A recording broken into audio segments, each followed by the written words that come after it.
Archaeoden update from Archaeodeath. Now, something really important has happened in my academic world, and more importantly for the candidate themselves, but it's also a proud moment and a privilege for me to be associated with one of my PhD students has had his viva voce examination, which is an examination process we have in the UK where two academics, one internal from our institution and one external from another institution who has expertise in the topic, evaluate the final version of the doctoral thesis and come to a decision about whether it can be passed.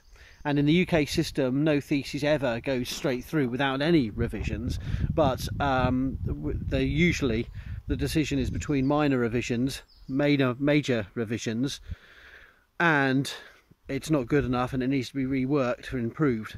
And different institutions have different versions of this. Some of them have minor modifications, moderate modifications, and then major modifications, but the point is there's different versions of the same thing. It's usually minor mods or minor revisions, major mods, major revisions, or it's not good enough, it has to be resubmitted for a new examination process. So my doctoral candidate, who I supervised for 3.5 years, Brian Costello, is now Dr. Brian Costello, having gone through successfully his examination, and while he has some minor modifications to commit to do in the next few months, he's as good as passed on approval of the internal examiner, looking over the revisions made as agreed and as stipulated. So this has been the end of a long process for Brian, in which he's done his doctoral research looking at heirlooms in early Anglo-Saxon graves in Kent, and his doctoral research, which will be taken forward to publication in various venues and hopefully improved upon through to publication, is a really exciting and innovative piece of work where he really evaluates through multiple methods what we call an heirloom and how we see them in early Anglo-Saxon graves. Brian and I have recently published an article on a related aspect of his work, and I think this is a really interesting and innovative area of investigation. How in the mortuary context, in death rituals, certain objects that were old had a power and a significance within the funerary ritual and the funeral performance, but then many other funerals and many other graves don't have these objects, so it's only for selected types of burial and certain kinds of person that these objects were important for. But I can't synopsize the whole thesis for you, but I can give you that flavour of the nature of the research.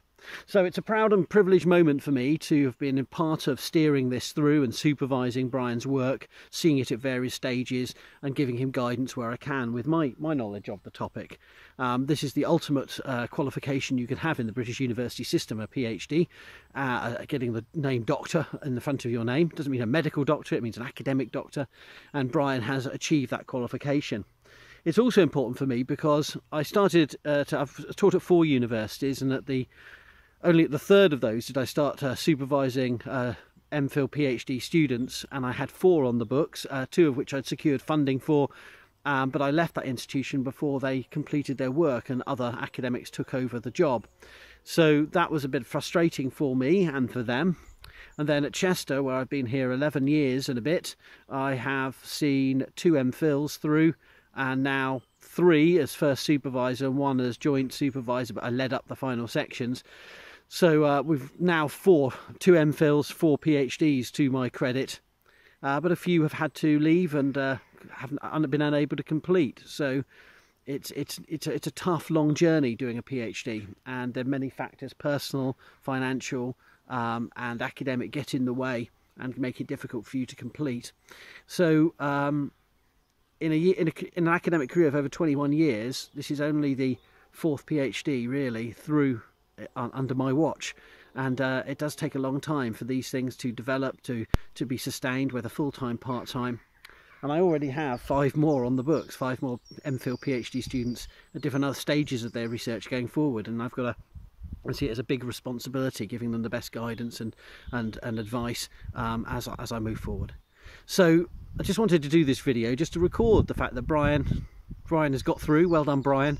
and he has achieved the title and the qualification with some minor modifications. Some work still to be done, but he's got there. So well done, Brian. And just some points there about the seriousness and the responsibility of being an academic and guiding students through to get a PhD. Now, there's a lot of debate and discussion about how we support PGR students and the way universities treat them and support them, and we are working hard at the University of Chester to improve and enhance what we do for our students. The job market out there is tough in academia, and no question, and I always give clear and responsible advice outlining to students before they start on the many challenges of doing this kind of work. So I take it very seriously, but I just wanted to have this short video just to put that aside for the moment and say well done, Brian.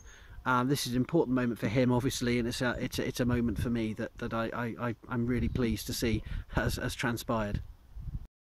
If you've enjoyed this Archaeodeath video, why not check out the Archaeodeath blog at howardwilliamsblog.wordpress.com.